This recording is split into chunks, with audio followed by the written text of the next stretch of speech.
Happy Saturday, Jennifer.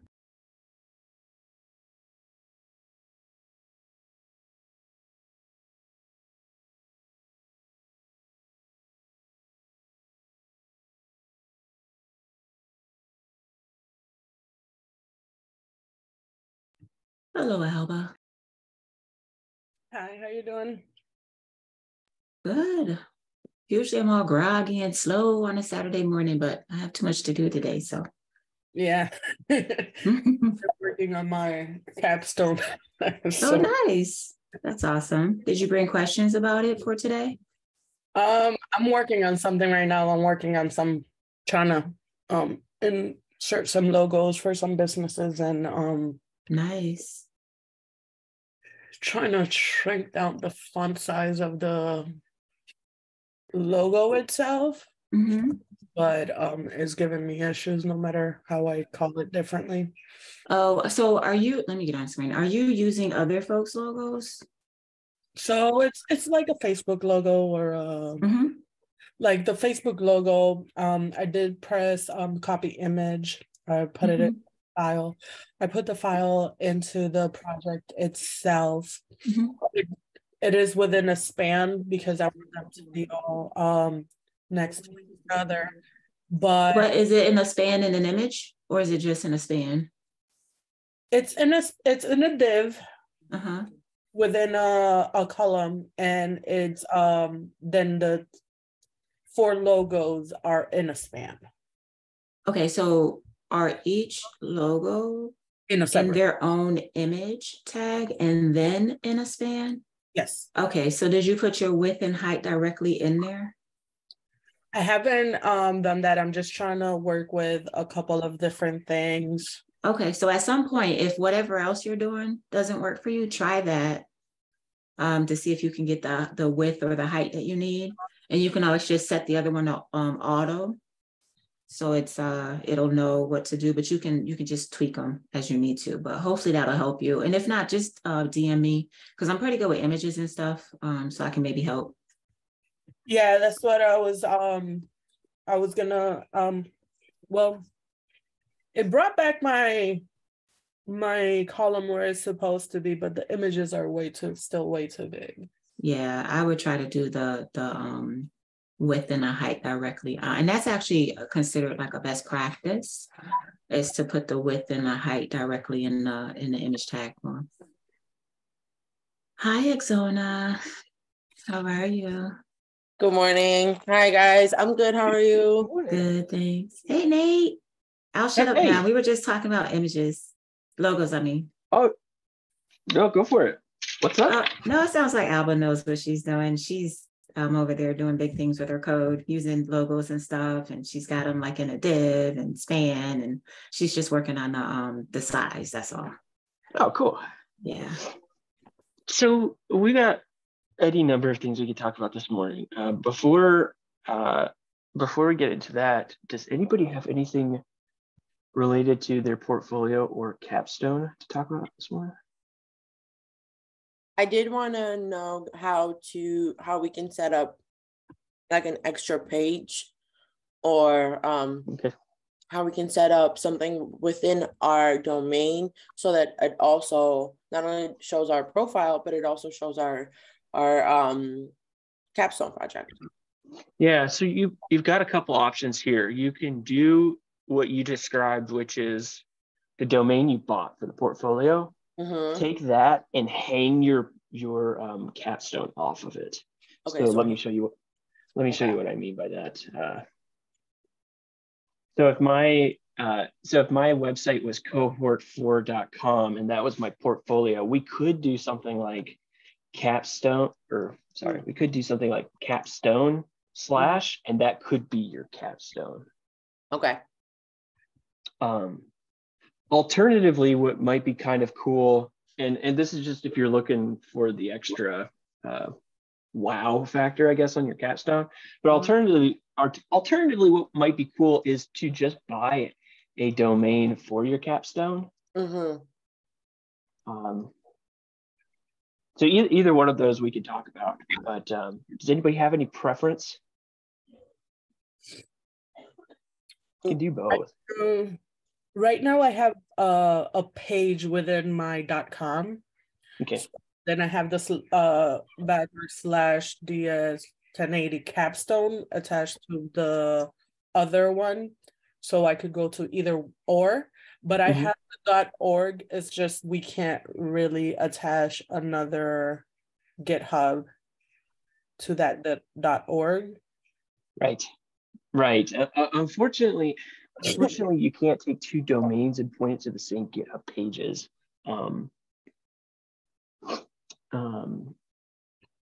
At least I don't know how to do that with GitHub pages. GitHub pages is really simple. Some of the stuff that we're describing is a little bit more advanced. And I actually want to show today, I kind of want to show how you can run your own version of GitHub pages, if anybody's interested. But let's go ahead and let's start with. Sorry, what do you mean by that?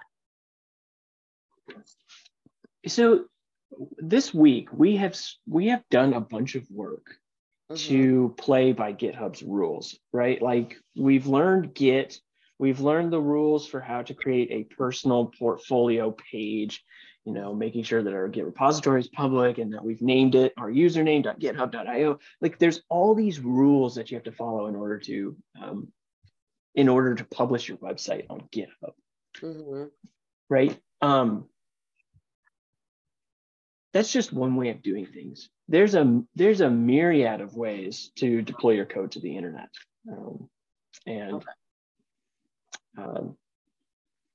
yeah, I was thinking maybe we could look at one of those other ways of deploying a website for office hours if nobody had any other questions.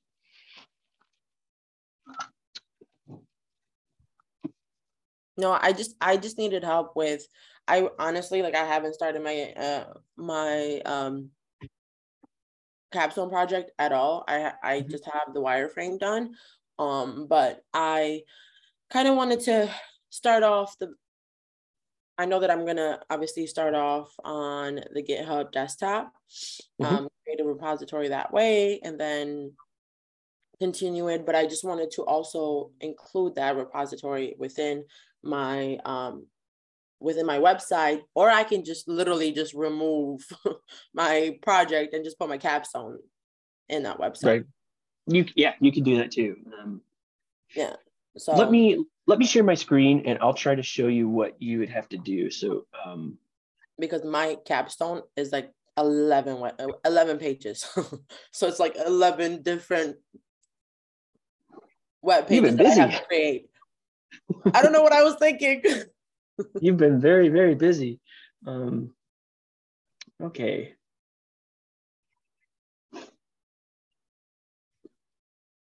All right. So I'm looking at my portfolio. Would everybody agree? This is my portfolio. Okay. So let's make a capstone. I might actually have a capstone repo. No, I don't. Great. Okay. So I'm going to go and create a new repo. You could do this through GitHub Desktop, or you could do this through the web UI. I think to make things easier, I'm just going to do it through GitHub Desktop. Okay. Let me pull that up. Excuse me. I think that oh gosh, Latonia, remember how we do a capstone front end and a capstone back end because we need to deploy each one individually later on. Yeah. Should we call this capstone front end in anticipation? Yeah, I just always keep them separate. I know some people think it's better just to make them into one, but I think it's cleaner just to keep them separate. So yeah. Right. Yeah, it's also going to save us down the road the next time we meet. So let me delete my.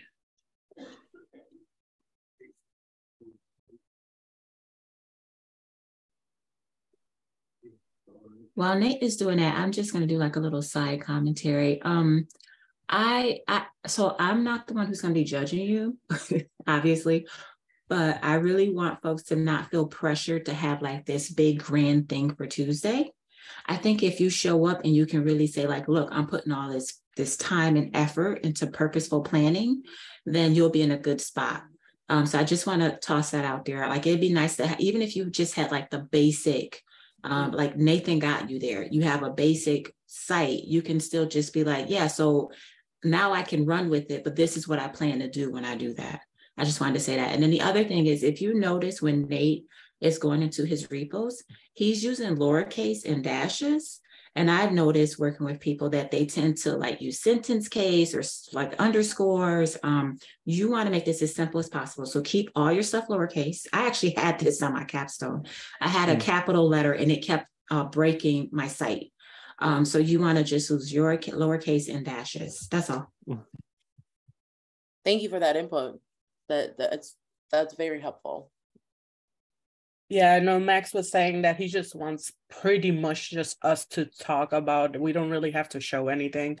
It's just pretty much tell him what our capstone is about in the group and what we've worked on, like who we've spoken to, who we've reached out to, are we researching the information, and what we're really working on. Pretty much, he's not really asking for anything visual yet. Okay, so you've got good cop and bad cop here. So I'm gonna say Latonia is definitely the good cop here. I'm gonna be the bad cop. I mean, everybody here right now is obviously a high performer. So like, set the bar high. I mean, you guys, you have something to show. Like, just go in there and show it. And I mean, set the bar for the rest of class. I mean, if you have something, and it sounds like everybody kind of does have something. Oh, I think that would be impressive.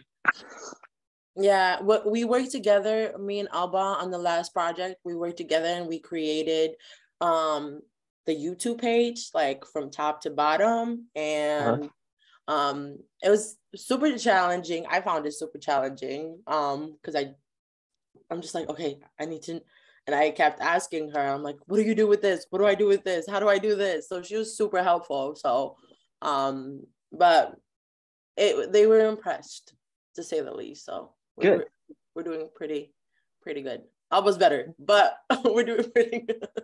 I'm not better. I'm not a perfectionist, so I'll put the information in the system and then tweak it as I go. Where she's more a perfectionist, she wants it to be right when she puts right there. Yeah. We have different coding styles, I should say. She's like, get it on the page. I'm like, nope, I want it to look like this before it's finished. Just keep in the back of your mind, Exona, like if you take that, you'll never get anything done. Never. So just throw it on the wall and then double back. I know. I have to stop thinking like that. I've been like that my whole life. But yes, I see that with coding, it's not like that. You cannot be like that. So I'm going to create another repository and instead of calling this just capstone, which was what I was going to originally do, instead I'm going to call this capstone front end. And the reason why is because later on, you're also going to start working on a back end. And your back end code is going to run on a server. It's going to have a database and all this extra stuff. So by calling this capstone front end, we keep that code separated because your final capstone will be two pieces. You'll have your front end HTML and CSS, and then you'll have your back end JavaScript. So for now, sorry, not Max. Sorry, Nate. How did you get to this page? Because I'm looking in repositories and you create here. Oh, add. Okay. Yeah. Sure. Okay. Create new. Gotcha. So I'm going to call it capstone front end and initialize this repository with a README is super important. Click create. And then this says that I need to press the button to publish it. Might as well go ahead and do that. And I'll switch it to public because otherwise you're going to run into issues later where Max and other TAs and instructors are going to be asking, how do I look at your capstone code? So by default, just go ahead and make these public. So uncheck that, then publish. Cool. All right, so I'm just going to throw a quick index.html in here. If you want to move your files in here later or during class, by all means, but I'm just going to throw a quick file in here just to sanity check that my deploy for this works. So this is working. Oops. Okay, so I've got index.html making my first commit for the home page. Commit, push. Does everybody pretty much understand that whole flow? Cool. Yes. So I'm going to click view on GitHub just as a shortcut to go and look at this. Now, notice that I don't have that icon there. It's not yellow, it's not green, it's not red. Anybody have an idea why? Did it not recognize that you made a new repository? That's a good idea. When you create a new repository, we're missing something. Let's go through the rules again. Public, the name of the repo does not match our username, but that's okay because we're making this as a project page, not a portfolio page. So that's just fine. But if we're not doing that special naming convention, we have to do extra work. We covered this in class, but we went really quick, and some people I know got a little confused. So if we're working on a project GitHub page, we have to go into settings and turn pages on. We have to fill in a little bit of information. So click on this branch. So GitHub pages is currently disabled. Select a source. I'm going to select the one branch that we have, main, and hit save. Okay. After I do that, now if I go back to the front page, refresh, my icon's there. So now it's running on that last commit. It's as easy as that. Now, the rest of it is domain work, like how do we get the URL to look how we want. But here in 30 seconds or so, we will at least have a website that we could visit. And that URL to the website is back on the pages section.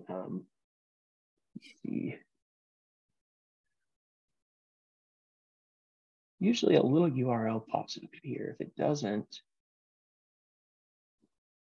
GitHub pages is in progress. I'm going to click in and just see how far we are along. Okay, we've already finished. This last job actually has a URL. That's kind of nice, but just trying to find the link so we can easily click it. Oh, there we go. So once it's finished, it posts the link back on the settings page. I do that for my capstone because I couldn't do the .org. So yeah, I was looking for it and I finally found that the site was live. So I'm able to find it and just by putting it in the URL address, the URL address and stuff. Mm-hmm. I'm able to find it and do everything through there. I'm just kind of working right now on adding some stuff to my project because I'm kind of brainstorming about, my project is about pantry work. Mm-hmm. Pantries in Syracuse, New York, and how to get to the resources and how to get the resources to people. So people could see the south side, west side, east side, and then they could find the pantries on those areas. It's pretty much simplifying it because when you go to any of the websites, it's so hard to get to the information and to actually click on everything. So I'm trying to link like the main flyers that gives them information about the pantries, about the mobile resources, about the fresh food resources, that pantries that they have monthly and stuff like that. So now I gotta research a lot into the companies or into their websites and see if they have a special link that will link the flyers to that special spot instead of their whole website. Because you don't want them to get lost again with all the information. They can't get to it. They can't find it. You're going to have a great capstone. That's going to be great when you get the database. That's going to help. That's going to be awesome. I mean, I have some linked up already, like the main stuff. I got to find a way. I got to call these companies and find a way and see if they have a special link to certain flyers that they post on certain times and stuff like that. So they can link up to the page. Can you give me an example of one? Sure. So the food pantry has a monthly service that they do. Every week they put out a flyer, and they do mobile distribution and they do a fresh food distribution. The flyer, do they put this on like Facebook? They put it on their Facebook only once they posted on Monday by 12 p.m. But it gets lost in the traffic of everything when people are trying to look for it because they don't just post that thing. Why not make it so your website, why not make it so that they could just come and upload their flyer? Well, that's what I'm trying to figure out without me having to go every Monday and pick the flyer and put it into my site. What is them put it in specific website? Yeah, what is their specific website that they use for that flyer or the post for that flyer, so it could be connected? So when they post a new flyer, it will update in my system. Yeah, that is going to be a great project when you get into the back end programming. Cool. Oh, that's awesome. Sorry, I don't mean to interrupt, but I wanted I went back to settings within my capstone, and then I went to the page. I clicked on the branch and made it main. I saved it. However, here, show me. It's not, the link is not coming up. Okay. All right. Capstone front. All right. I put front end. Oh, why did I put front? It's okay. Can I change the name or no? Is it too late? Yes, you can. Click on general. It's on the general page. On the side? Yep, on the sidebar. Yep, it's the very top. This one right here. Yep. Oh, I'm blind as a bat. Front end. Perfect. Yeah, I don't know how that will affect GitHub Desktop, because remember, GitHub Desktop is a mirror of what you have up here. If you switch back to GitHub Desktop, what happens?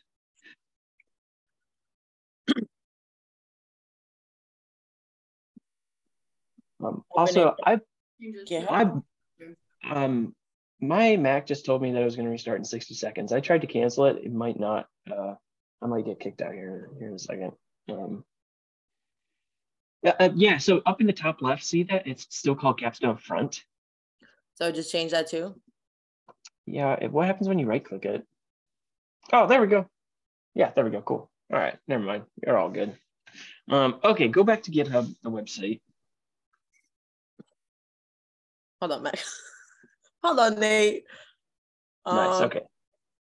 All right, there we go. So if I go back to settings, will it show up? Well, notice that you've got the green check mark here, so the deploy is finished. So yeah, go to settings.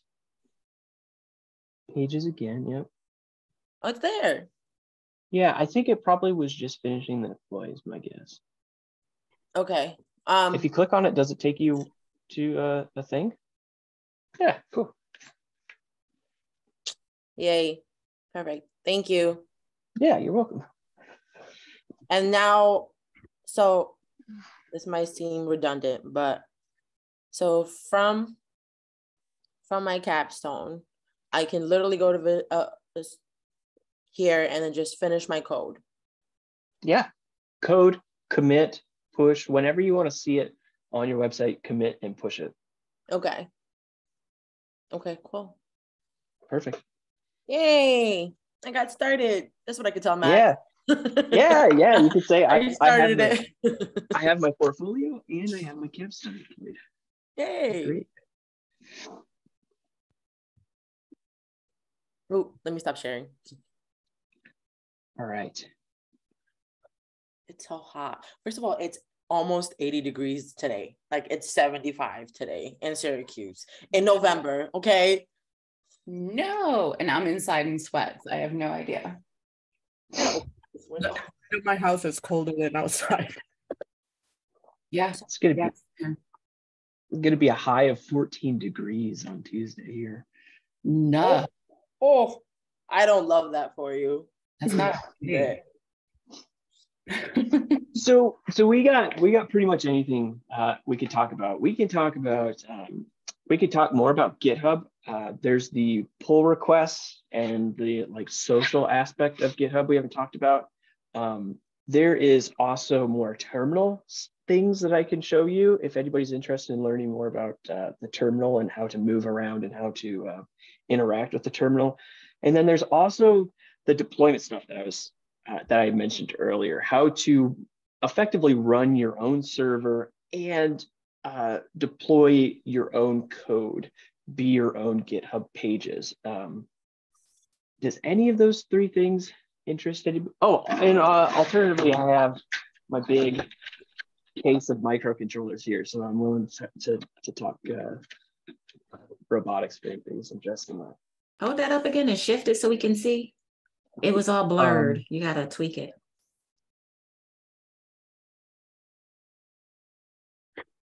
Turn off my background. It's just my project case with all of my little single board computers in it. And so if we do that, are you gonna send us our own kits? We'll pay for shipping. I bet we could make a strong case for some reimbursements. I know that kind of coding would. In fact, I think that you could program some of these with Python. I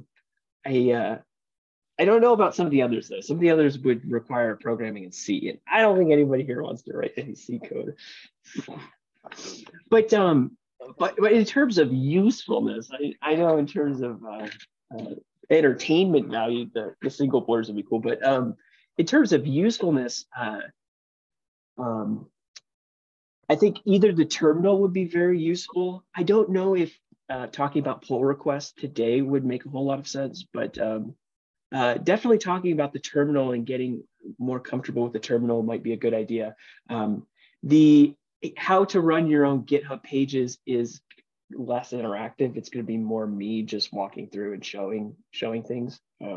So quick poll: terminal, watching Nathan go and rent servers. So what does it pertain to doing your own deployments? And so to do your own deployments, it would mean going to AWS, renting a server for about $0.01 an hour, and then logging into the server, putting your index.html and CSS on it, and then using the URL to your server to view your files. okay. Which gives you the ultimate of control because you're literally running the computer yourself. You're putting the files on there yourself. There's no Git involved. This is literally taking files and how expensive can it get? And does it matter of the traffic? Yeah, it doesn't matter the traffic right now. First off, you're not expecting to get very much traffic, but second of all, if you do exceed the traffic, your server will just fall over or stop responding. So it will not result in a ton of charges. And lastly, I say $0.01 an hour. That is within the free tier. So for the first year of using AWS, you don't pay anything as long as you're using the free tier. So, okay. Can I throw in a side comment here? Yeah. So it sounds like there's no Heroku, right? Which is what we were taught. Is that right? Yeah, Heroku. Okay. No. That's good because Heroku switched their model, so it's no longer free. And now I have to put all this energy into upgrading my Postgres and pay them not just for the hobby level by the dynos, but also Postgres. So if for some reason you all don't do that, can you make a separate video that you share that will walk through those steps? I just want to put that out. I mean, if it benefits all of us, it's Well, Latonya, you might actually be interested when we come back for the next module, because I'm not going to teach Heroku. I'm going to have to teach how to do all this. Yeah, I think I tried to sign up to have you. Like I was hoping I could be your TA. Yeah, I was hoping you would. So would be too. So to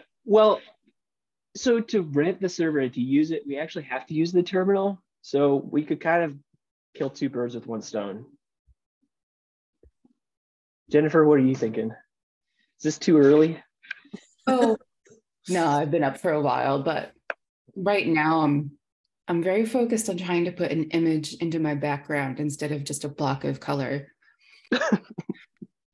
That's where I'm at. I think for now, without like trying to go out of the lane that we're currently in and think about going off on my own, I understand what I have to do to get my page deployed and to work through GitHub.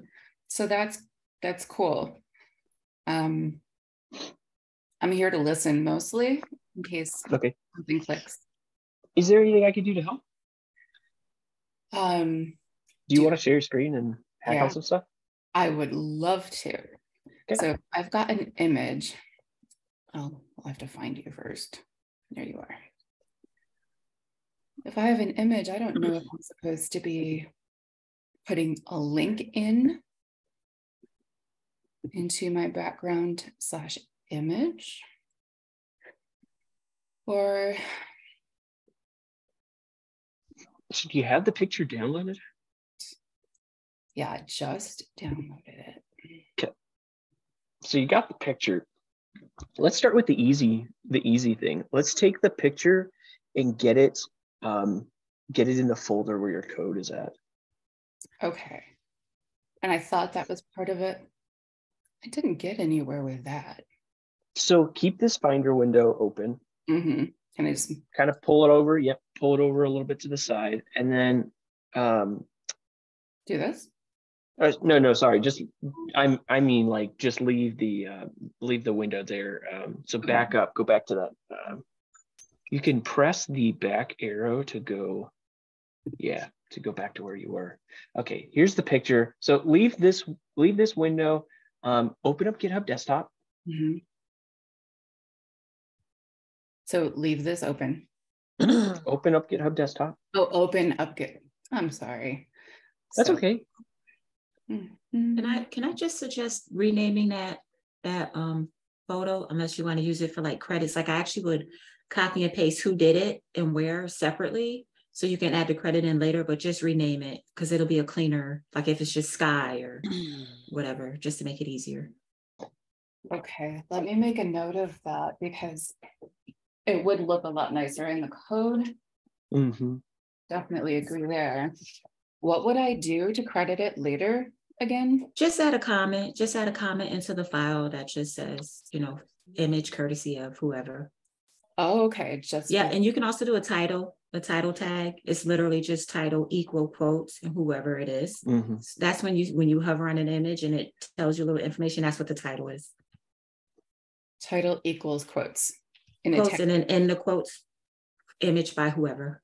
Like I tend to do both of those.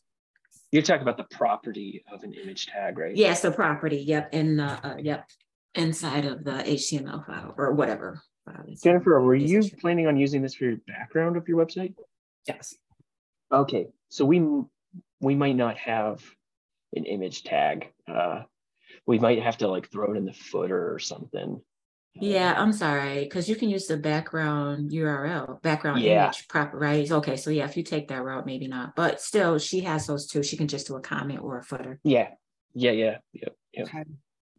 So I believe this file you're seeing pop up here, I believe this is a VS Code file, code-workspace.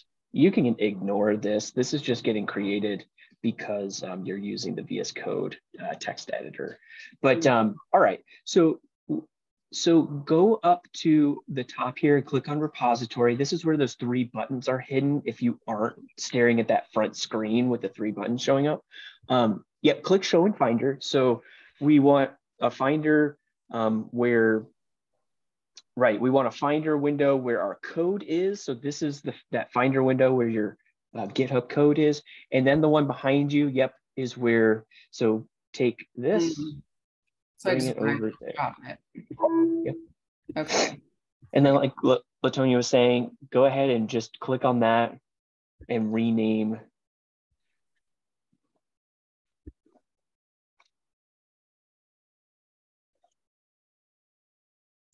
Okay. Cool. And then in the code, so let's get to the code and looks good. All right. So now does this have to be a URL? So it is the location of the file relative to where the style file is. So put your head or put your shoes, put yourself in the shoes of where the style.css file is. So pretend you're the style.css file. Okay. Where relative to you, the style.css, where relative to you is the Sky JPEG file? I have it in the body, but is that wrong? Should I have it in as a root? Sorry, let me rephrase that. Okay.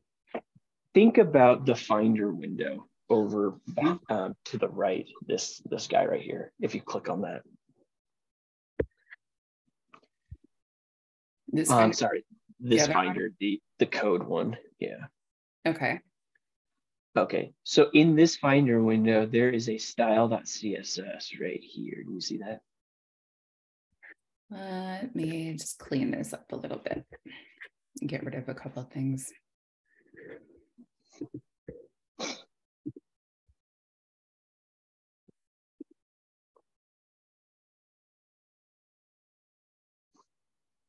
That might be a little bit better. Okay, so I've got the CSS, yeah. Yeah, so there's a style.css, right? Mm-hmm. So where is the sky.jpg relative to this file? Does that make sense, that question? So it's in the same file. It's in the same folder, exactly. They are siblings. This is sitting at the same level. It's in the same folder as sky.jpg. So in order to, it's not a child. If it were a child, that would mean that style.css would be the parent and sky.jpg might be in a folder underneath style.css, but it's not. They're both sitting in the same folder, right? They're peers, they're siblings. Oh, do I have to do an href link to them? Nope. Your code is correct right here. Okay. We just need to put the right URL or the right path in there to get to sky.jpg. So here in background image over in your code, type the path from where styles.css is, because you're working inside of this style.css file. Put the path to the sky.jpg in here as a URL in this code right here. Is this the path? That would be if we were talking about the absolute path from the top of your computer all the way down to this folder, but we don't have to. We can just say that it's the sibling to style.css. So come over and click on VS Code here. Okay. Sorry, I'm not getting this. And erase all the Chris Nguyen LBMR. Yep, erase all that. Okay. And replace it with the path to sky.jpg, which is just sky.jpg. Is that it? Okay, so my path was like desktop C4, you know? Okay. So then totally I have to type that. But you don't have to type that because it's it's relative from the position of the styles.css. So it's not relative from the top of your computer all the way down to where we're at. It's from where styles.css is sitting to where the. Okay. So you had the right intuition. It is that kind of path. You're absolutely right. And if we had thrown sky.jpg inside of a folder called images, you would type in here. Okay. And where would I put the folder? Because I had tried to do that earlier over here, and I'm not sure I put it in the right spot. So if you wanted to create a folder, yeah, you would click the folder. Yep. Right. Call it images or something. Right. And then you could drag sky.jpg into it. Yep. Okay. Now, how would that change this path? Yeah, that's a good question. From style.css's, from that file, if you put yourself in style.css's shoes, where would style.css have to look in order to reach that image? It would have to look in the image port folder. Exactly. So the URL would be image port / sky.jpg. Okay, so a URL isn't necessarily a website address or a link. Okay. Right. Well, I'm using URL kind of interchangeably here. We are talking a bit more about a path on the computer, but when we push this to the internet or we open it up in a browser, it just so happens that these paths are also represented in the URL bar. So they are kind of interlinked. Okay. Change that though to image port / image port. Sorry, to the / character. It's like that. Yeah. And then remember, you named Sky with a capital S. Thank you. And Latonia, do you know if this needs to be wrapped in quotes? I feel like it does. Background URL. For that. Yeah, it's usually in quotes. Okay. I always just use the URL parens and then the path inside in quotes. Yeah, that's how I usually do it. I believe it's the parentheses. Yeah, so take that front quote off after URL, but right on it, no space, put up open paren. Right after it. So URL open paren. After it? Oh, so the image needs to be in there. Yeah. Yep. Just back up.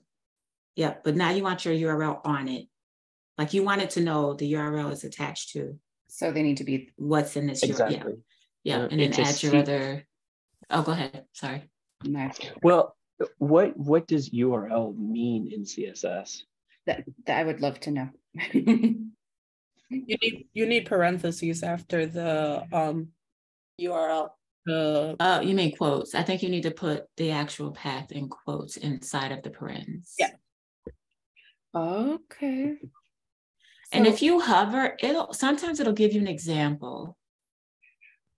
It's not here, but sometimes it will tell you like.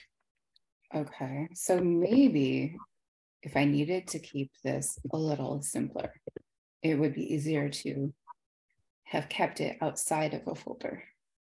It could have, but I like what you're doing. I like seeing this organized in an image folder. Yeah, usually people put them in an images folder. It's just cleaner.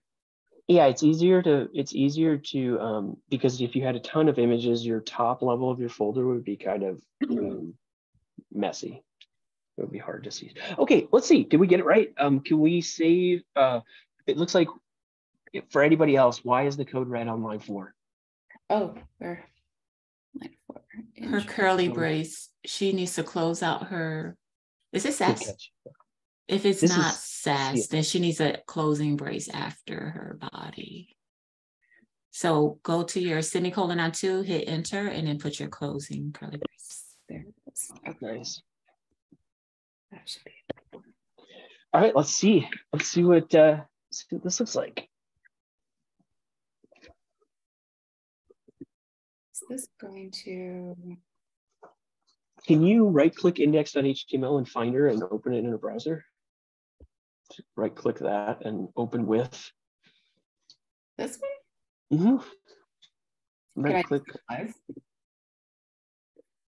Or you can just press go live on Visual Code. Oh, that button down there? Yep. Yeah. Where'd it go? Oh my God. So I guess you got Finder right there. Or Go Live. That's good. Go Live is running a server. Okay. Port 5500. So yeah, and then whatever the website is, just. So you just have to open it in the browser, or you can go back to your Finder, right click on a file and just open it. You can even just double click on an HTML file and it'll open a browser for you. So. But this isn't going to work.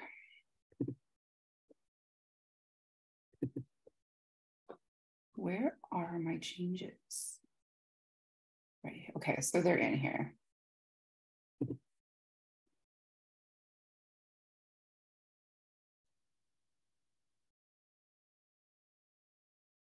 I don't want to break your train of thought, but I have to leave folks in like a minute and a half. So I just want to say bye now. It was nice to see everyone. Hopefully I'll be back with Nate in a couple weeks. Thank you. Yeah. Yeah, thank you for all your help, Antonio. Seriously. That's awesome.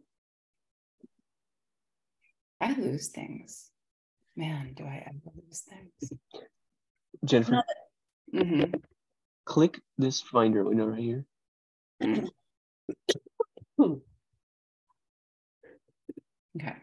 Right click on the index.html. I believe that's going to open it up in like TextEdit or something. Just right click on it and say open with. Yep. Open with is this. Yep. Oh, it is Google Chrome by default. Okay, go ahead and click the Google Chrome. Do you see Google Chrome in another window popping up? No. If you go down to your dock down on the bottom and click on the Google Chrome icon, it is right here. Just like that, this one right here. See, that's what I have open. Can you drag that over here? You're not seeing it. That's So why. you probably have a There we go. That's why. I'm like, why can't you see it? Is that the background? You gotta make the image fluid so it will actually look better for you. Is that why it's that way? Okay.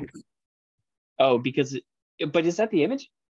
That's background? It's a really blurry, stretched out image of it. The image she had was a better looking image, but she has to make it image fluid just so it's viewed correctly.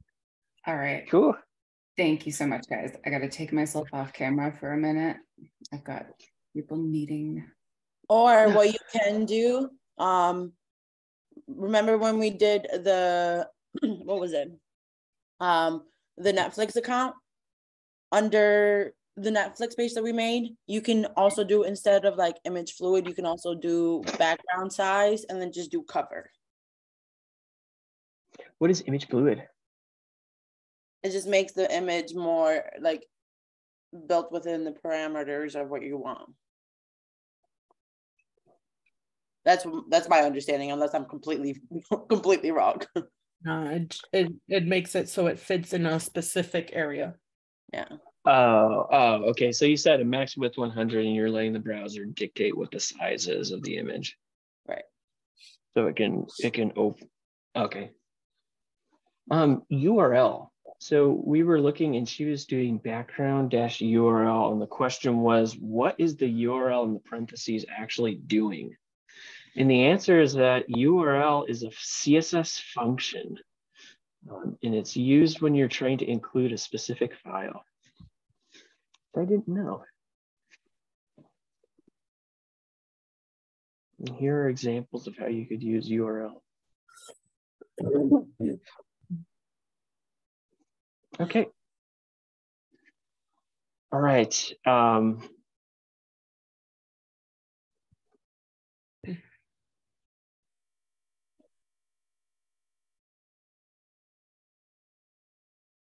Let's look here.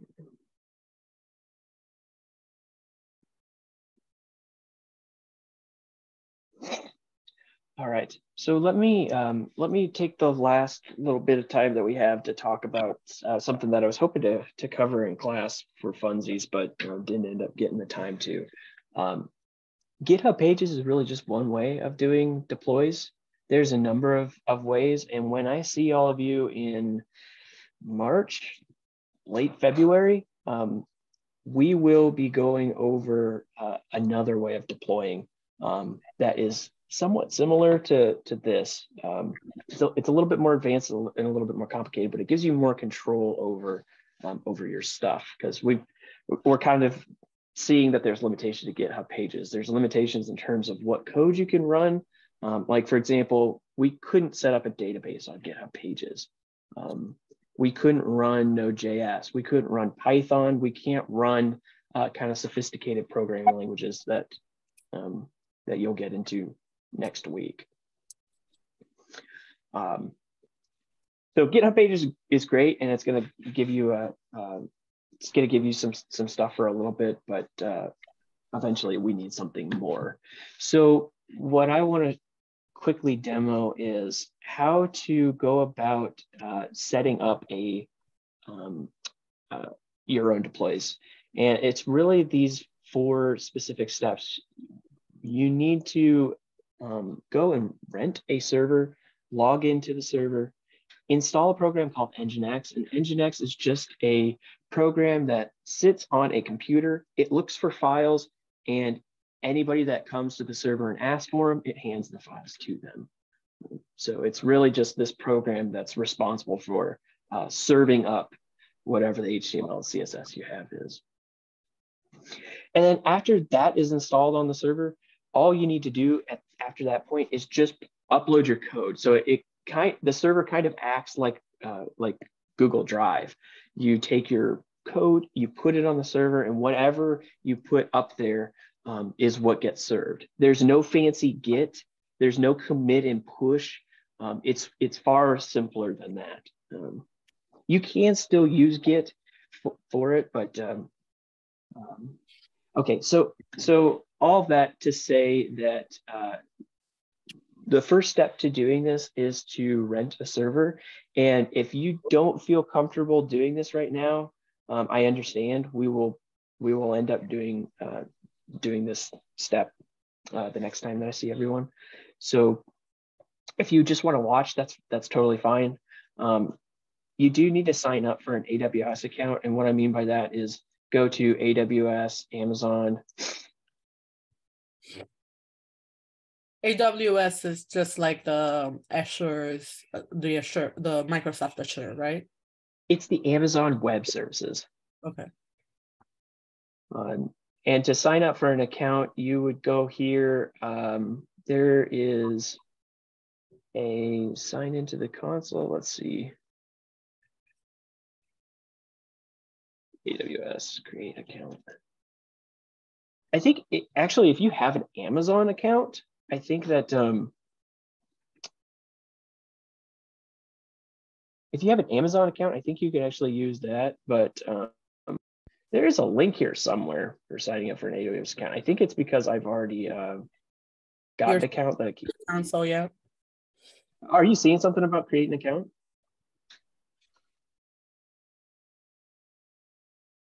When you click sign into the console, does it have anything for creating one? No. Maybe if you go under my account. AWS management. Account settings, maybe. It keeps wanting to sign me in. Let's see. You could probably use I could screen share my. Here we go. Yeah, if you go and visit aws.amazon.com, it does show. Here's a link. It does show create an AWS account. And here is another link to the sign up. If you want to sign up for an AWS account, you're just going to be getting ahead. which might not be a bad thing because we will need AWS accounts the next time we meet. But I'm going to go ahead and sign into mine.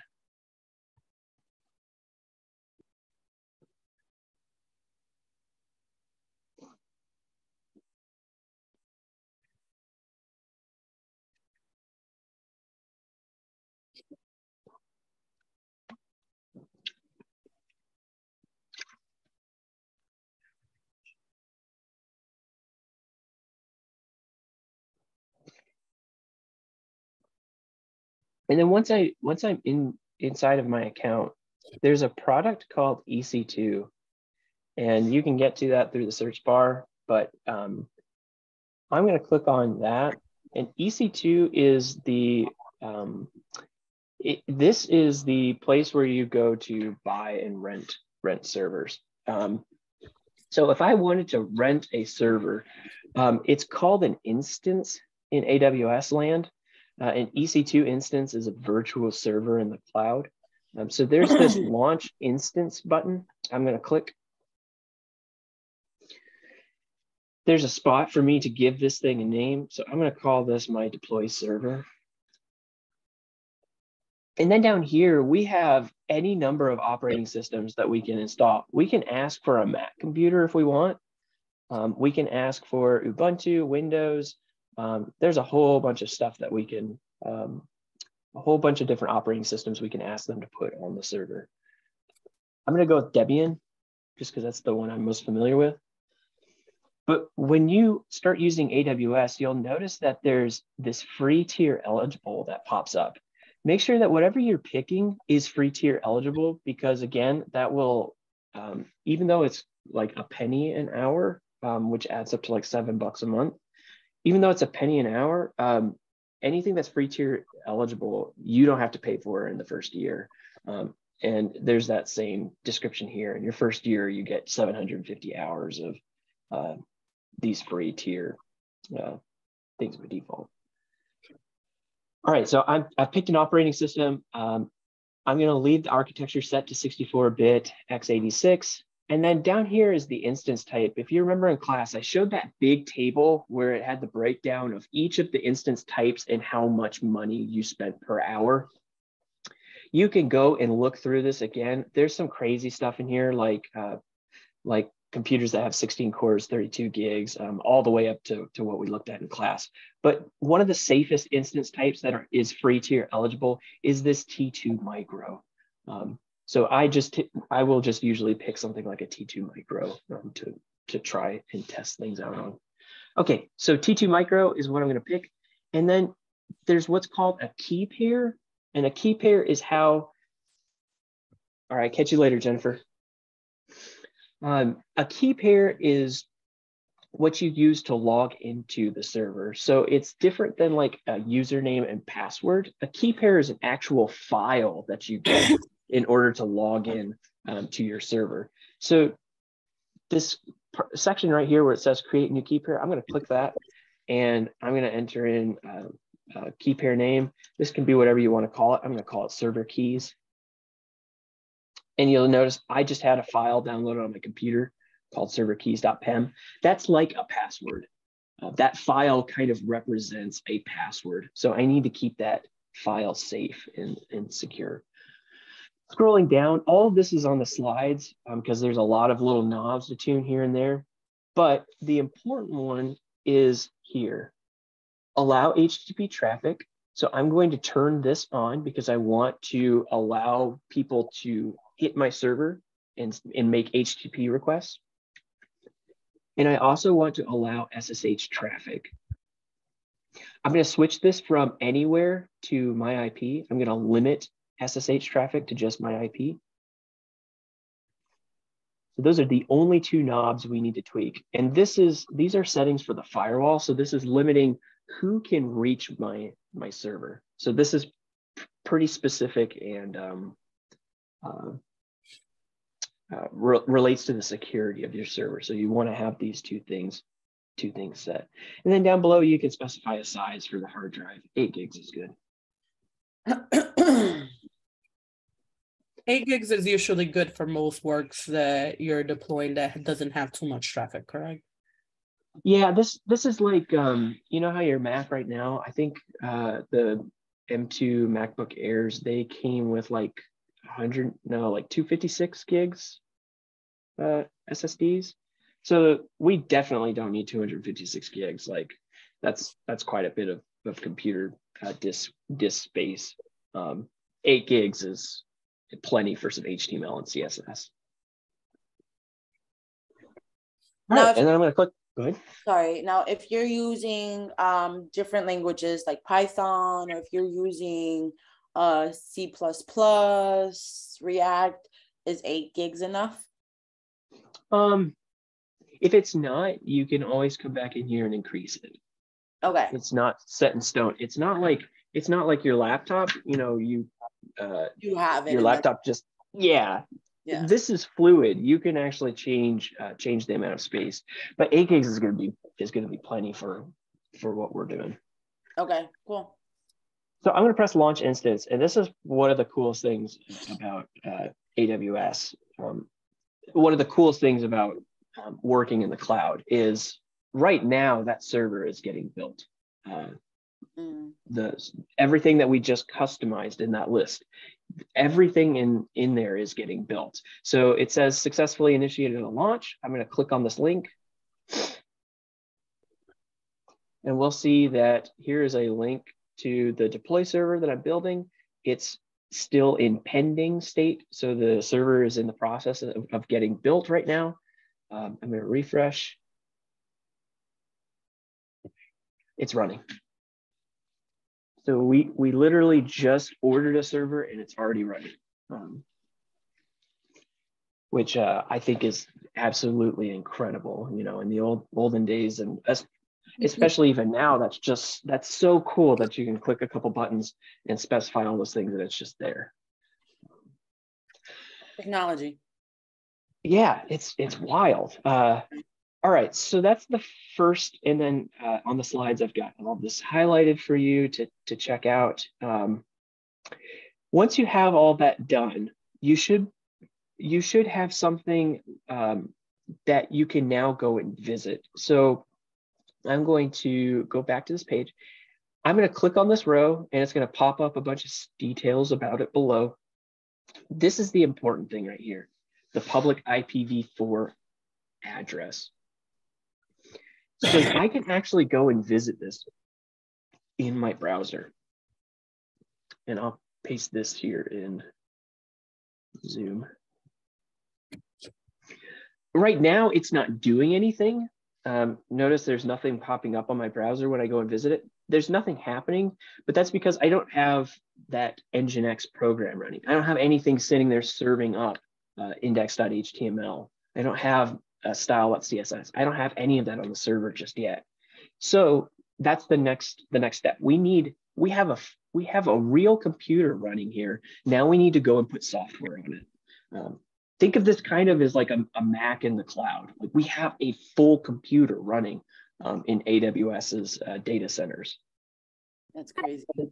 So now we need to log into the server, and that's where the terminal comes in handy.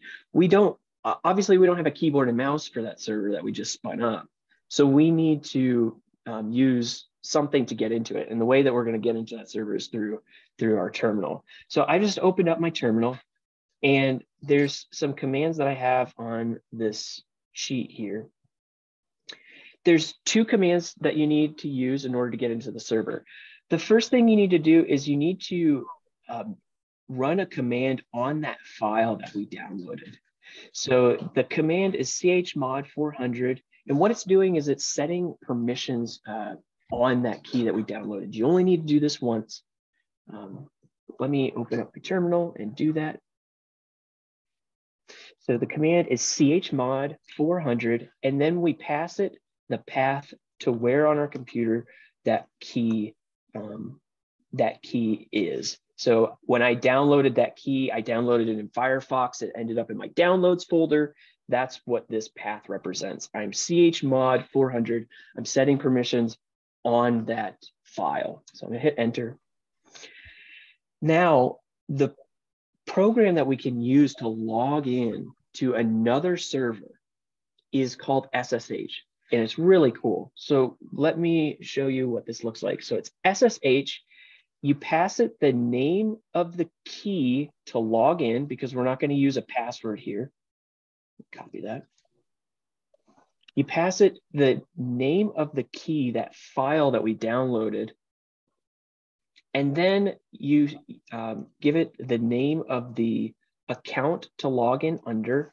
When you spin up a new Debian computer, it's different for Macs, it's different for Windows, it's different for each operating system. But when you create a new computer, by default, there's an account to log into, right?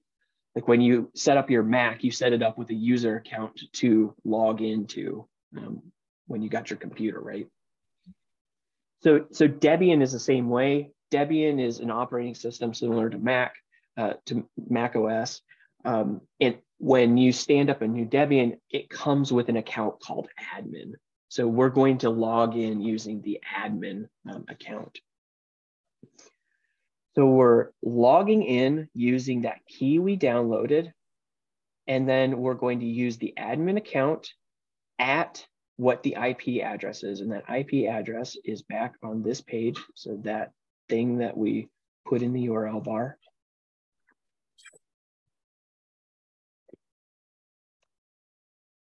It's going to ask me if I'm sure that I want to connect to the server.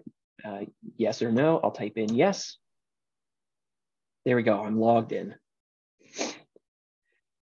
Now, I can't run HTOP, unfortunately. Because this isn't a Mac computer, I can't do something like brew install HTOP. Brew is a program that we can only install on Mac. But there is something like brew on Debian. It's called apt. So it's ignore that for a second. Remember when we installed HTOP, the command we used? Does anybody remember?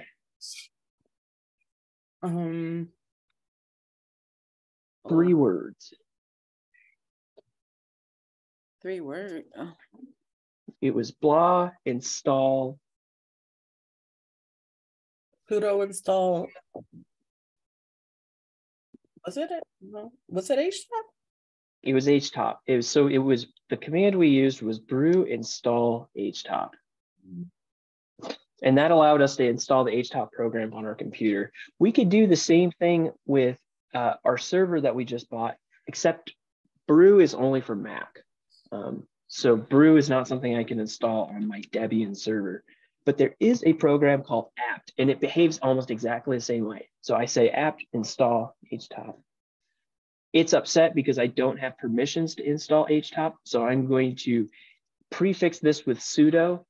Sudo just means run this command, but with super user permissions. I'm going to hit enter. It's going to ask me if I want to continue. I'll say yes. Now it's installing just like brew install does. And when it's done, I could type HTOP. Sure enough. So this is what that server looks like that's running right now. Notice it's way different than our Mac, right? Like if I open up a terminal and run HTOP on my Mac, our Macs are pretty beefy. Like we have 8 cores, my Mac has 24 gigs of RAM. This server is pretty wimpy. It has 1 CPU core. It has less than a gig of memory. So anyways, so we've got our server running. We can run HTOP. We can see what's going on top of the server. Now the question is, okay, how do we get code up here? How do we actually deploy stuff? The answer is we need to install one piece of software called Nginx. Same way that we did with HTOP, where we said apt install HTOP. I'm doing the same thing, but with Nginx. So I'm saying sudo apt install Nginx. So now Nginx is installed on this computer.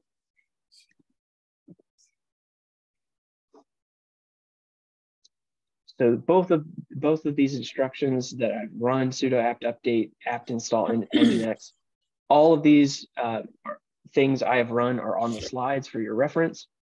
The last thing to do before nginx is running is to enable it. So that's what this command does.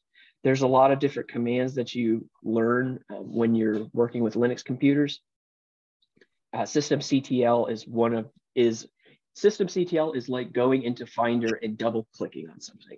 It actually opens the program.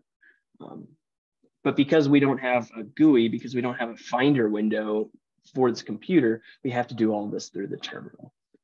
All right, so nginx is actually running. So now we can go and take that IP address that I posted in Zoom. We can actually go and open that in the browser. And now we get something. So this is our test page. This is just saying that nginx is running and it's ready for us to put files onto it.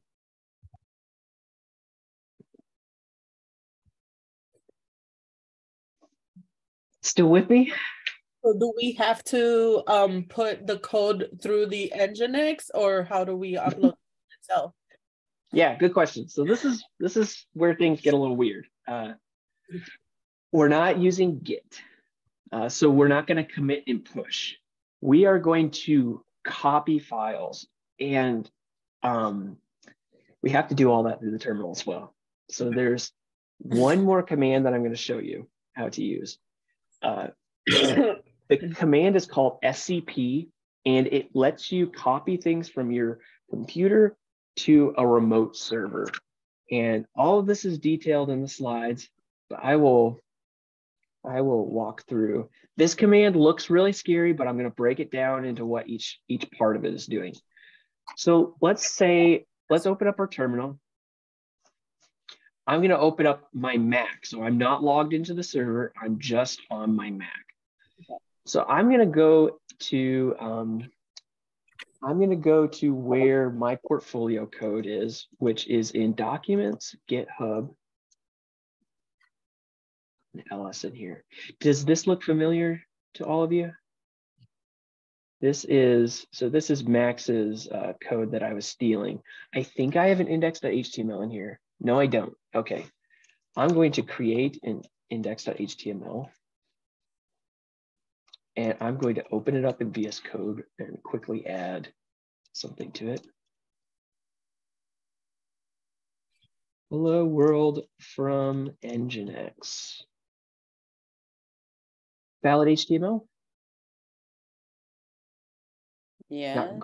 Not great looking at HTML. No. How It's HTML, but I mean, it doesn't follow the structure, but it is HTML. Yeah. So remember, if you do shift one, so exclamation point, you'll get the whole entire thing. Excellent. Okay. Nginx deploy. All right. We've got an index.html. Okay. All right, back in the terminal. If I do an ls, here is my index.html. So it's right there. All right. So we're going to take it from where I'm sitting in the terminal on my Mac. We're going to take it from here and we're going to go put it on the server. So I'm going to keep one terminal open. This terminal right here represents my Mac. The terminal over here on the left, this represents the server. And we can tell the difference because if I do an htop here and I do an htop here, they're both wildly different. This is the server, this is my Mac, okay? Also, you can tell that this is the server because the prompt looks different. The terminal looks different. My Mac terminal looks wildly different. Okay, so I'm gonna take files from here, get them over here. The command to do that is using a program called scp, which stands for shell copy program. I don't totally know, but scp takes a key. So again, this is what we use to log in. Remember, this special file was what we used to log in. It was effectively our password. So SCP takes one key and then it takes two arguments. It takes what you want to copy and where you want to copy it to. So what we want to copy is index.html, and where we want to copy it to is admin at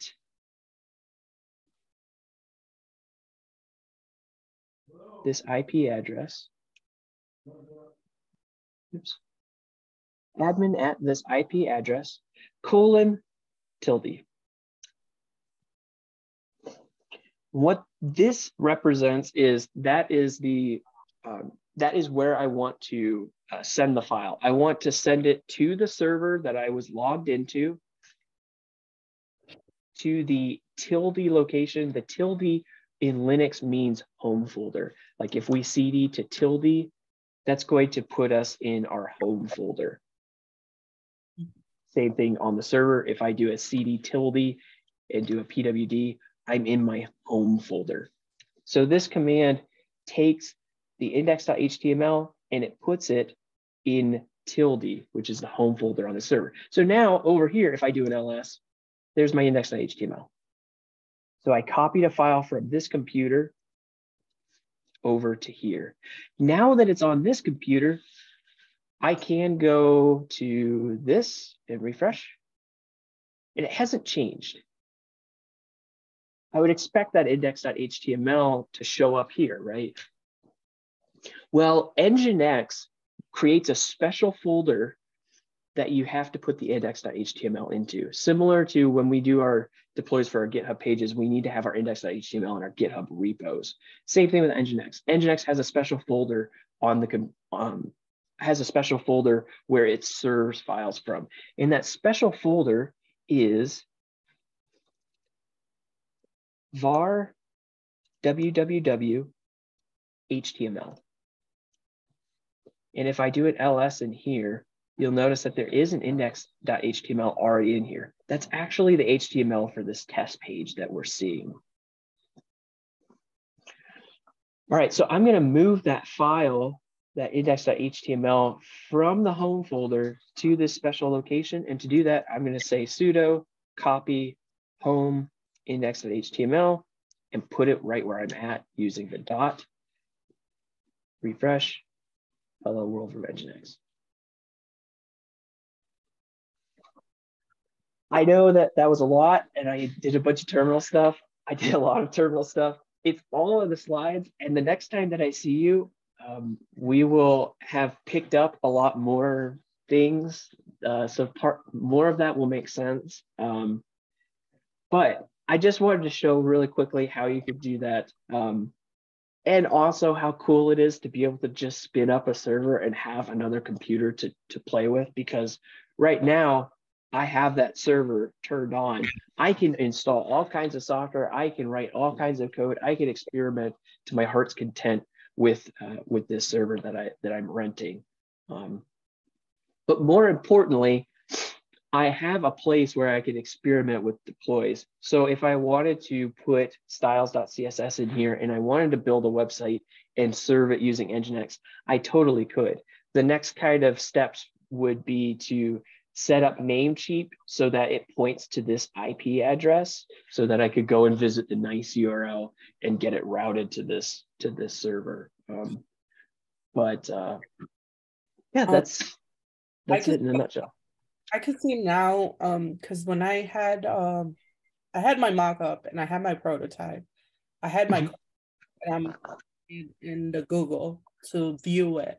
But when I actually deployed to the website, there were some things that broke, that weren't working properly or weren't looking properly. So I was able to see the difference and actually go and fix what I needed to fix, and then look at it in the website itself to see how it would look different. So even though we are seeing it in our Google, in our Go Live in VS Code, by deploying it, some stuff could actually go wrong. Yeah, yep, absolutely. There's considerations to make, like, are all the files that you're using on your computer, are all of those files uploaded? are all the paths to them still correct? Yeah, there's a whole checklist that we'll go through the next time that we meet, when we do deploys, just to make sure that that everything is working. Because the next time that I see you, you'll have a front end and a back end component, and there will be even more paths to have to consider, because your front end will need to talk to your back end. And that relationship between the front end and the back end, that will change when you go from your Mac to GitHub. It's not, we didn't really have to change any of our code necessarily when we were doing deploys to GitHub pages. That will change later as things get more complex. Before I stop, I just want to show, if you do come in, create servers to destroy them, you just have this checked: instant state, terminate. So now I will stop being charged, and there will be no chance of anyone racking up a bill on my computer. So with AWS, do they have the option of, if the servers are not being ran, that they don't charge for that time, or do they?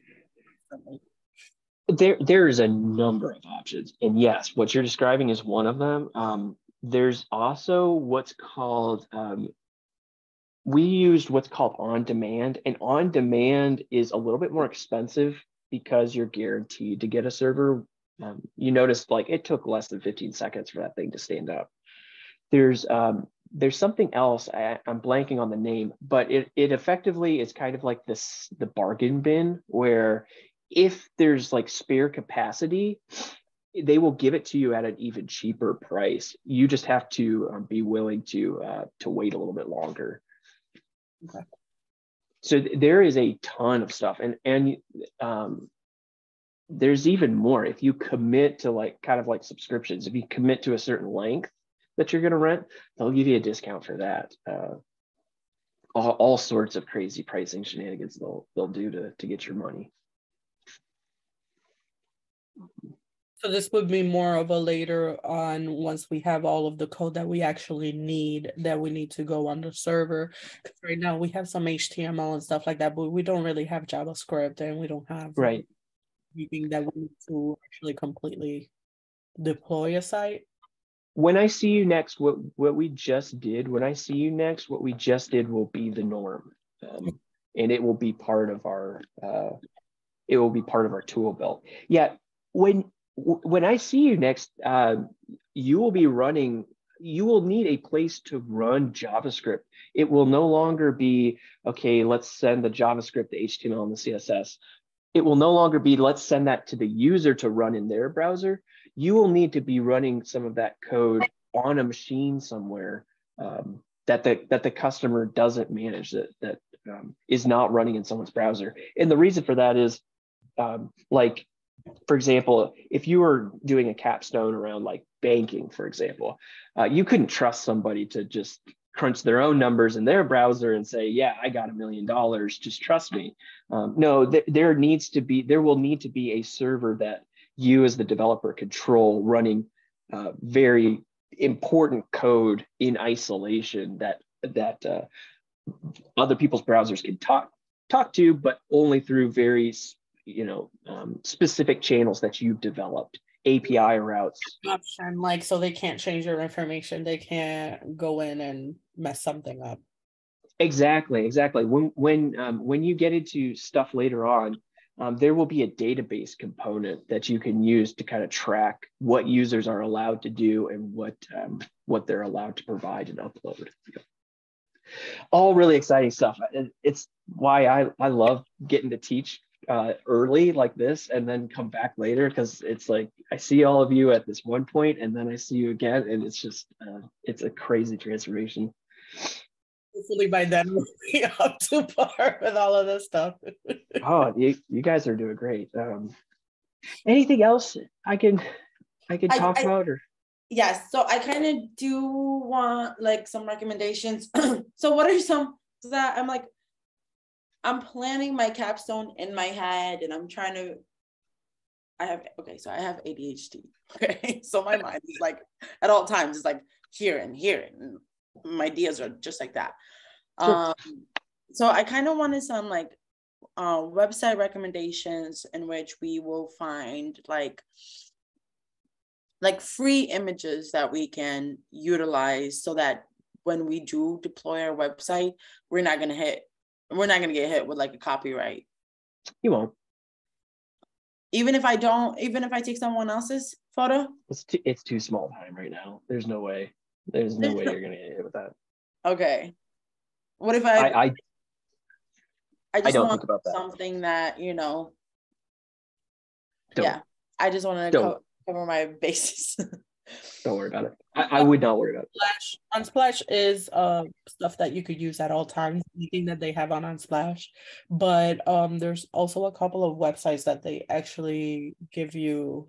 Because I looked at Unsplash and I was more like I had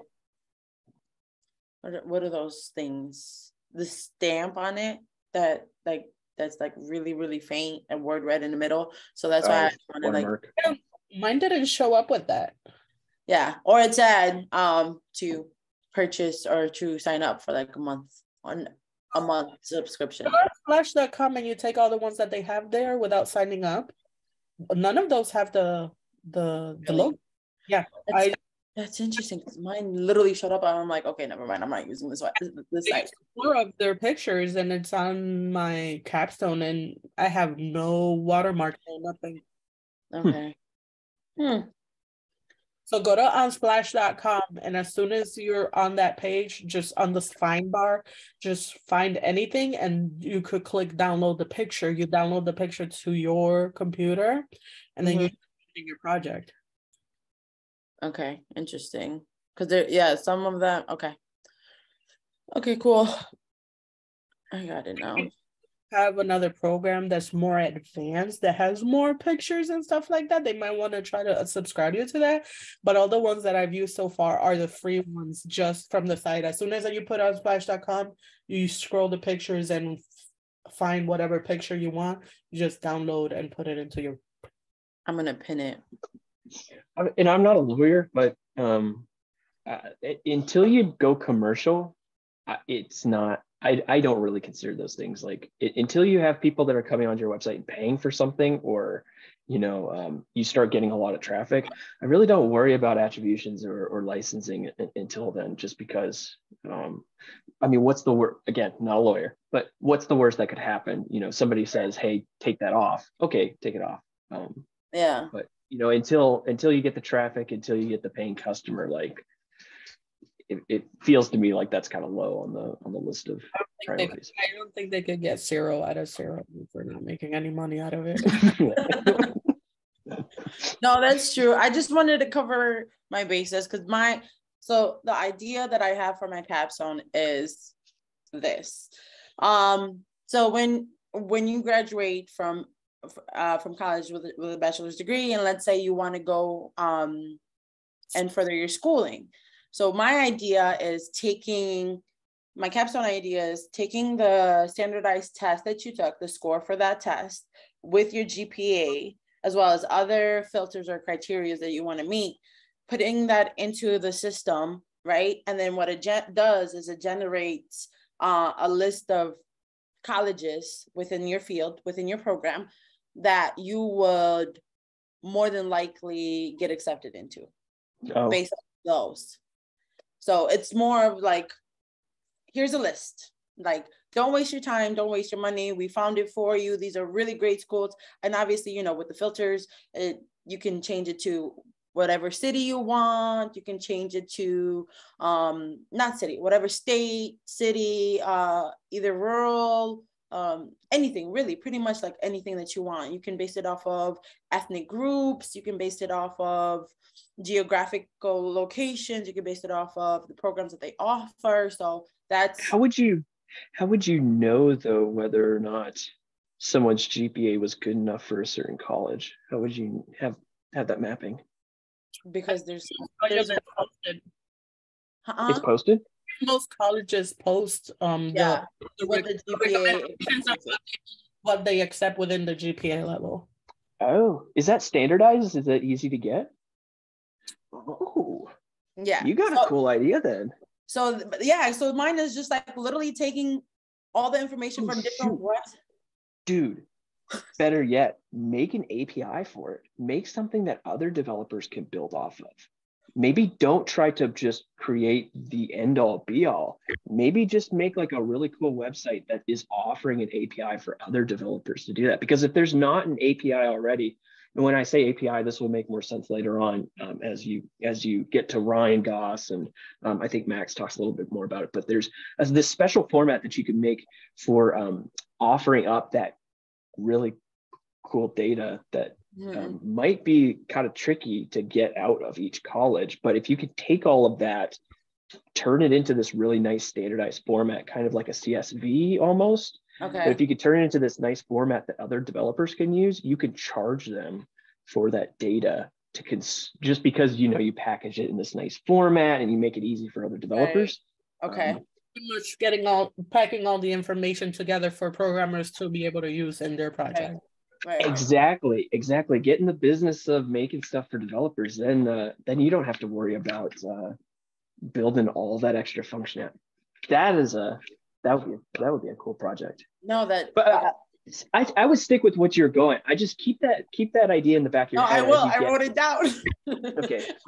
Yeah, no, absolutely. Anything that, any advice that you can give me and offer, that would be amazing. So I appreciate that. Yeah. Because I can imagine how cool it would be as a developer is if I had like some tool that I could just say, my user is a 26-year-old female that comes from Little Rock, Arkansas, and has, and like specify these things, send it to your API, and your API just returns like a list of colleges or a list of programs based off of that. That would be, I think you actually have a legitimate like real world. If that doesn't already exist, I've never looked, but no, I think it doesn't.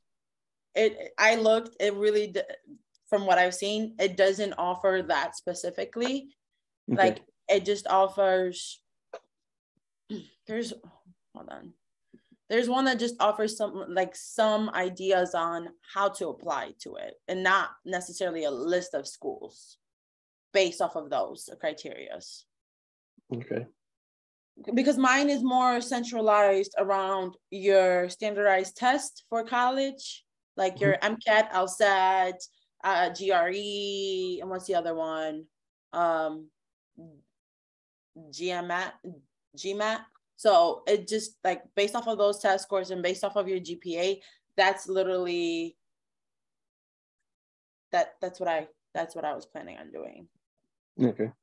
And the other one that I had, the other idea that I had that I really didn't choose was to kind of build a website in which you can go into it and you can click the type of diet that you have or diet restrictions. And in the next site, it will list a bunch of restaurants with a menu recommendation, so that you're just trying out different restaurants. You're not sticking to one restaurant based off of your diet. And this was going to be just for Syracuse, but I'm like, you know what, I like this college idea because I would have fucking personally loved it, honestly, excuse my language, but I would have loved it in college because I'm like, I don't know what to do. I don't know where to apply. I don't know what I qualify for. So yeah, that's literally my project. Well, even if it doesn't end up being what you expect it to, that's from what I have seen with the cohort, that ticks every box for in terms of complexity and like depth of a technical problem. So yeah, I'm looking at this college AI that I posted in. They are charging $600 a year for full API access. These people are making money. That's crazy. Anyways, I think you got a great idea. Thank you. I think Alba, I like your food pantry, food closet idea. That's like that definitely seems like something that has been neglected in like a technological area. You kind of have food closets that are doing their own thing, and maybe another angle would kind of be like a collaborative. Here's how. Yeah, I'm trying to make it a little bit more where if I do deploy it and it goes live and everything, they're able to actually update their own information as it goes. they add resources, they can add stuff to their pages and stuff like that. The idea was to do more of the different stuff that is offered in Syracuse, but that becomes too big. Like there's too many resources, there's too many things to put on. So we just started up the food pantry. And of course, those same food pantries has other resources that they could use, like people that are starting work, clothes for work, shoes for work, stuff like that. So they do have a lot of resources. It's just trying to find the information. It's hard. Right. Yeah. Facebook is not the greatest way to get that information. No. Facebook or pages that they do, they bury it. Like they put the mobile pantry, but you click on it, it just gives you a vague about the mobile pantry. It doesn't give you the flyer. Like that's what you're looking for. Yeah, like, yeah. Where you have to go, what you have to do, you know, and stuff like that. But you click on it, it takes you to a big page that tells you about what the mobile pantry is, but where's the flyer? Where is it? Yeah, who cares?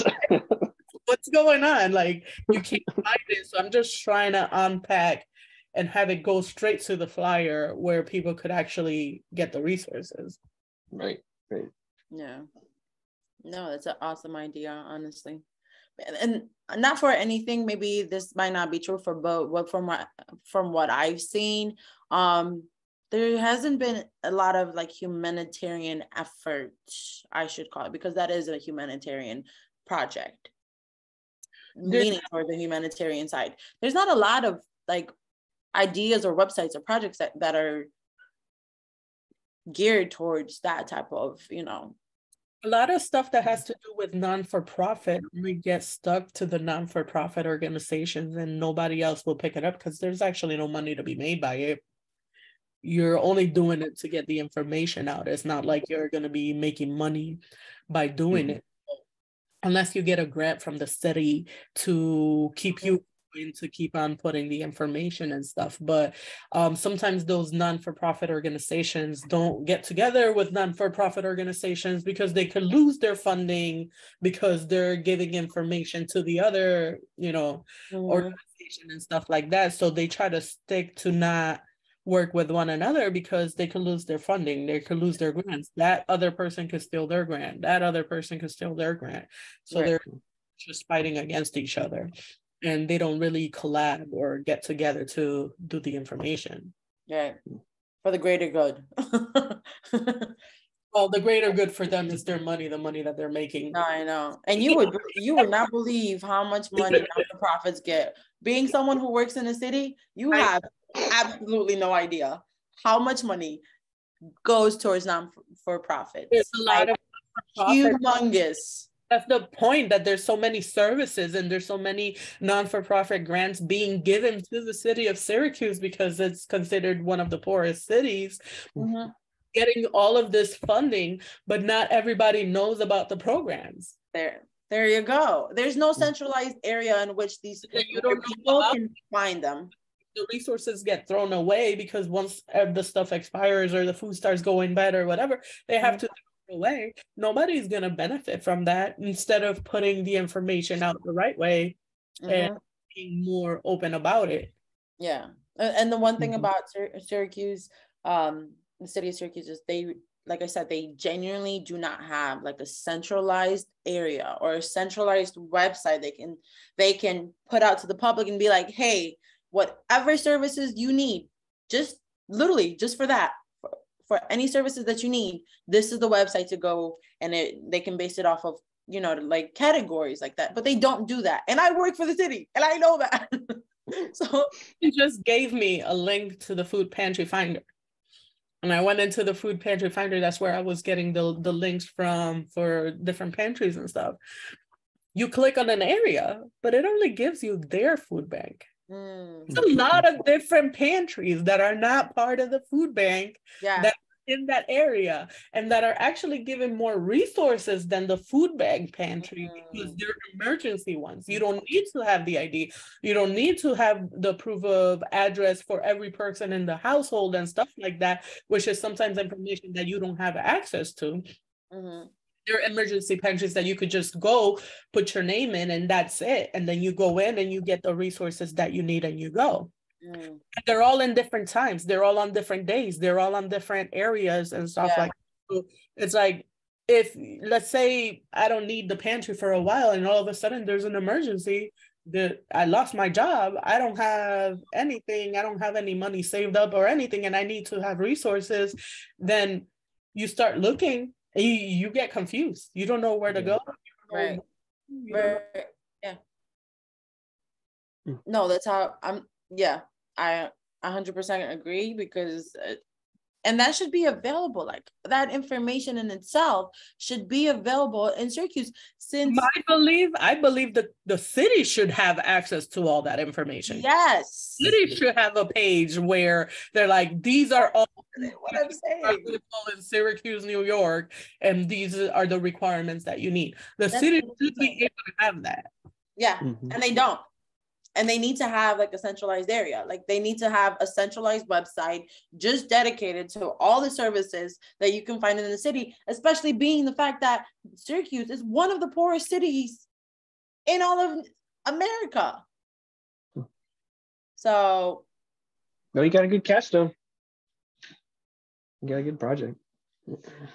That's, maybe I should bring that up with the city to be like, hey, you guys need to make a project. You guys need to make a website and list all of like the have all these people you're giving grants to run for profit organizations that are getting paid, make them work together to get all this information in the system. Yeah. One of the things I've seen is exactly that, where they say something about, an open data initiative between, we're going to give nonprofits X amount of dollars if they contribute to this collaborative open initiative to either create a database, or more recently, the city of Syracuse has been doing that for creating APIs between each of these. So that would also benefit you, because if you wanted to get richer data and make it easier and not have someone have to go up and upload things themselves. I don't know. Golly, you got a good capstone. Good project to work on.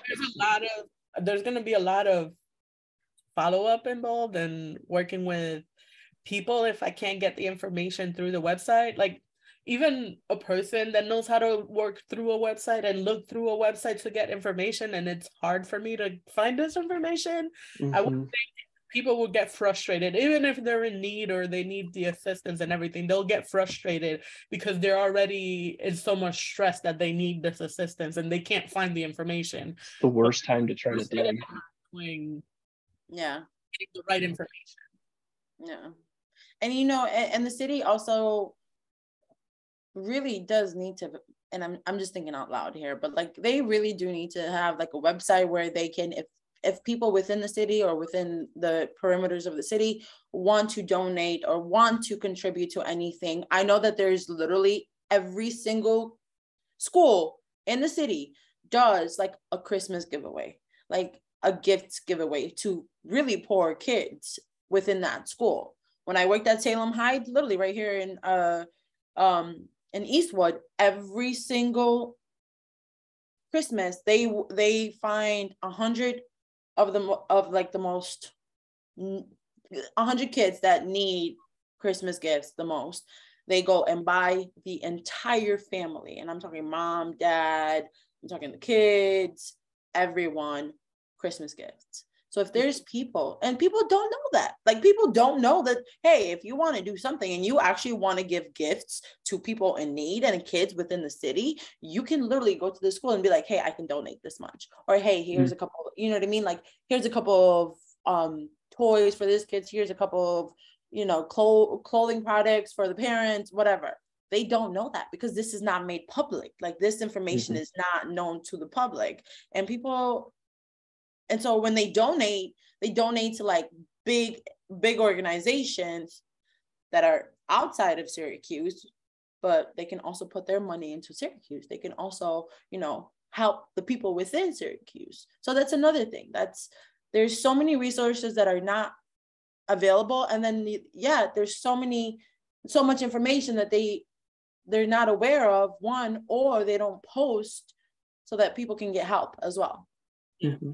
There's a lot of drives that are being made in Syracuse and stuff like that. The problem that I've been running into is it depends on what organization you give it to, because there are some organizations that really take the donation and divide it between their employees before they actually give it out to those people that are in need.